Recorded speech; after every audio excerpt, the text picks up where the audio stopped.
Hello everyone, welcome back to Salem Learning. It's me Muhammad Shafiq, BK Chemistry teacher. മക്കളെ നിങ്ങളുടെ ഓണം എക്സാമിന് ഏറ്റവും important ആയിട്ടുള്ള ചാപ്റ്റർ ആണല്ലോ chemical reaction of organic compounds, organic സംയുക്തങ്ങളുടെ രാസപ്രവർത്തനങ്ങൾ.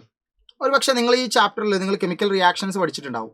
എന്നാൽ നിങ്ങൾ ആൽക്കഹോൾസ്, കാർബോക്സിലിക് ആസിഡ് പോലെയുള്ള കാര്യങ്ങളൊക്കെ പഠിച്ചിട്ടുണ്ടാവും. എന്നാൽ ചിലപ്പോൾ നിങ്ങൾ ശ്രദ്ധിക്കാതെ പോയിട്ടുള്ള കുറച്ച് ടേബിൾസ് ഉണ്ടാവും. എന്നാൽ ഉറപ്പിച്ചോ, ചോദ്യം അതിൽ നിന്നും ഉണ്ടായിരിക്കും. ഇത് ഷുവറാണ്. ഏതൊക്കെയാണ് ആ ടേബിൾ? മക്കളെ, ആദ്യമായിട്ട് നമുക്ക് പഠിക്കാനുള്ള ടേബിൾ എന്ന് പറയുന്നത് അഡീഷൻ പോളിമറിൻ്റെ ടേബിളാണ്. അഡീഷൻ പോളിമറിൻ്റെ ടേബിൾ എന്ന് പറയുമ്പോൾ ഇവിടെ ഈ ടേബിളിൽ നിന്നും എന്തൊക്കെ ചോദ്യമാണ് നിങ്ങൾ പ്രതീക്ഷിക്കേണ്ടത്? ഈ ടേബിളിൻ്റെ ഹെഡിങ് നിങ്ങൾ നോക്കുക, മോണോമർ, പോളിമർ, അതിൻ്റെ ഉപയോഗം, യൂസ് ആണ്. അപ്പം അഡീഷൻ പോളിമർ എന്ന് പറയുമ്പോൾ ഒരു ടൈപ്പ് മോണോമറേ ഉണ്ടാവുകയുള്ളൂ.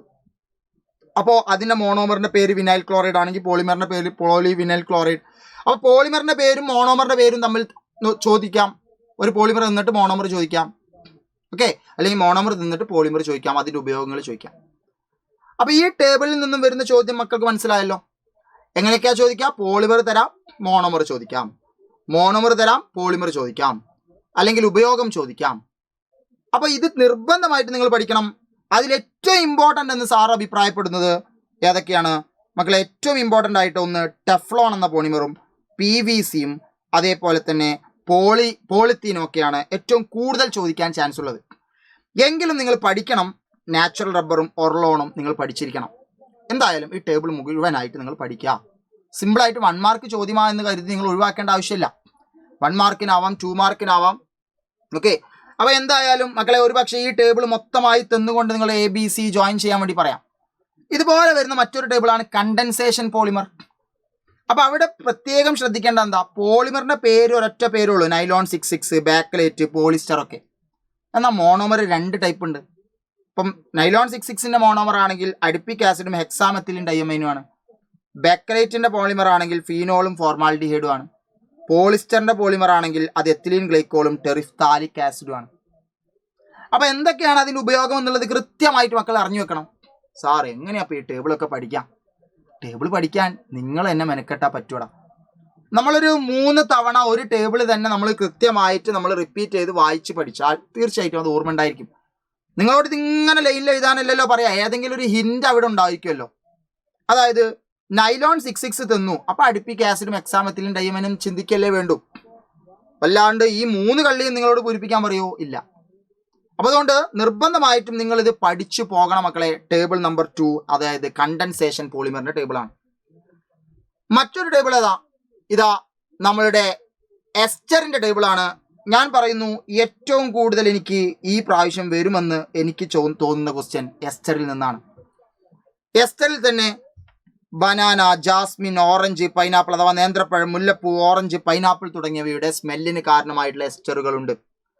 അതിൽ ബനാനയുടെ സ്മെല്ലിന് കാരണം ഐസോമൈൽ അസറ്റേറ്റ്, ജാസ്മിൻ്റെ സ്മെല്ലിന് കാരണം ബെൻസൈൽ എത്തനോയേറ്റ്, അതേപോലെ ഓറഞ്ചിൻ്റെ സ്മെല്ലിന് കാരണം ഒക്ടൈൽ എത്തനോയേറ്റ്, അതേപോലെ തന്നെ പൈനാപ്പിളിൻ്റെ സ്മെല്ലിന് കാരണം ഈഥൈൽ ബ്യൂട്ടനോയേറ്റ്. ഇത്രയാണ്.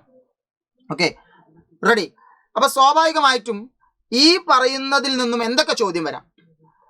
ഞാൻ ചോദിക്കുകയാണ്, ഐസോമൈൽ അസറ്റേറ്റ് എന്ന് പറയുന്നത് താഴെയുള്ള ഏത് സ്മെല്ലിന് കാരണമാണ്? എന്നിട്ട് ബനാന, ജാസ്മിൻ, ഓറഞ്ച്, പൈനാപ്പിൾ ഒക്കെ തിന്നൂടെ?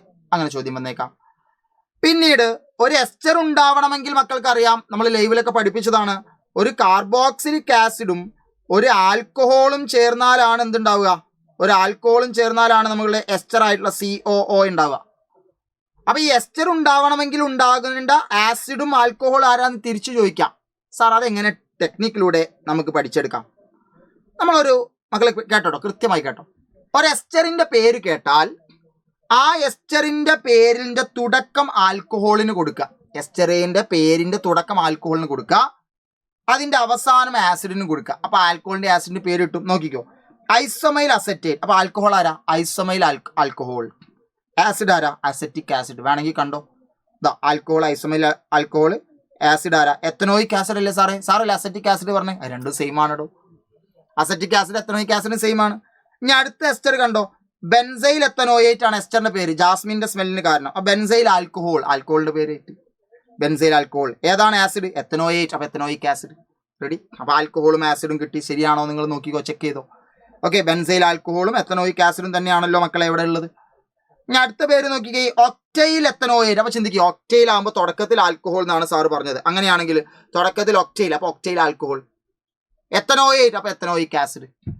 ഈതൈൽ ബ്യൂട്ടനോയേറ്റ്, അപ്പൊ ഈതയിലാണ് ഫസ്റ്റ്, അപ്പൊ ഈതൈൽ ആൽക്കഹോളും ബ്യൂട്ടനോയിക് ആസിഡും. അപ്പോൾ നമ്മൾ വളരെ സിമ്പിൾ ആയിട്ട് നമ്മൾ എസ്റ്ററും അതിന്റെ ആസിഡും അതിന്റെ ആൽക്കഹോളും നമ്മൾ പഠിച്ചു കഴിഞ്ഞു. ഓക്കെ, അപ്പൊ ഇത് വെച്ചിട്ടുള്ള ചോദ്യം നിങ്ങൾ പ്രതീക്ഷിക്കാവുന്നതാണ് ഈ ടേബിളിൽ നിന്നുള്ള. എന്നാൽ ഏറ്റവും ടേബിള് മാത്രമാണ് ആ ഒരു ഹെഡിങ്ങിന് അടിയിലുള്ളത്. അതാണ് നമ്മുടെ മെഡിസിൻസ്, ഔഷധങ്ങൾ. പിന്നെ പറയണോ? അതൊന്നും ചോദിക്കൂല എന്ന് പറയാൻ നമുക്ക് വല്ല ധൈര്യം ഉണ്ടോ? ഒരു ധൈര്യമില്ല. മെഡിസിൻസ് 4 വിഭാഗങ്ങളാണ്, 4 കാറ്റഗറിയാണ്. ഏതൊക്കെയാ? Analgesics, ആന്റിപൈററ്റിക്സ്, antiseptic, antibiotic. അനാൾജസിക്സ് എന്ന് പറയുമ്പോൾ മക്കൾ എങ്ങനെ പഠിക്കുക? സാർ ഒരു കോഡ് പറഞ്ഞിട്ടുണ്ട്. ജെസിമോൾക്ക് വേദന വന്നപ്പോൾ ആസ്പിരിൻ കുടിച്ചു. ജെസിമോൾ അനാൾജസിക്സ്, വേദന അഥവാ വേദന സംഹാരിയാണ്, റിലീവ് പെയിൻ. ആസ്പിരിൻ ആണ് അതിന്റെ ഉദാഹരണം. പൈറമോൾ, പൈറമോൾക്ക് പനി വന്നപ്പോൾ പാരസ്റ്റമോൾ കുടിച്ചു. അപ്പോൾ പൈറ, പനി, പാരസ്റ്റ ഫുള്ള് പീലാണ്. ആന്റിപൈററ്റിക്സ് പനി കുറയാൻ, അതായത് റെഡ്യൂസ്ഡ് ബോഡി ടെമ്പറേച്ചർ, ശരീര താപനില കുറയ്ക്കാൻ, ഉദാഹരണമാണ് പാരസ്റ്റമോൾ. ആന്റിസെപ്റ്റിക്, സെപ്റ്റിക് ആവുക പറഞ്ഞാൽ ഒരു മുറിവൊക്കെ പറ്റിയാൽ സെപ്റ്റിക് ആവുക പറയും. അപ്പൊ അത് മുറിവ് പുറത്താണ്, അപ്പൊ പുറത്താണ് നമ്മൾ ഡെറ്റോൾ ഇടുക. അപ്പൊ എന്തിനാണ്? ആന്റിസെപ്റ്റിക്കിന് ഉദാഹരണമാണ് ഡെറ്റോൾ. അപ്പോ ഇതിന് എന്താണ് ഇതിന്റെ ഫംഗ്ഷൻ, ഉപയോഗം? ധർമ്മം എന്താണ്?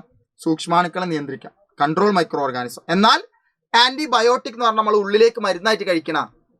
നമ്മൾ അസുഖം വന്ന് ഡോക്ടറൊക്കെ കാണിക്കാൻ പോകുമ്പോൾ നമ്മൾ സാധാരണ മരുന്നിനോടൊപ്പം ആന്റിബയോട്ടിക് തരും. എന്തിനാണ്? നമ്മളുടെ ആ ആന്റിബയോട്ടിക് എന്താ ചെയ്യുക?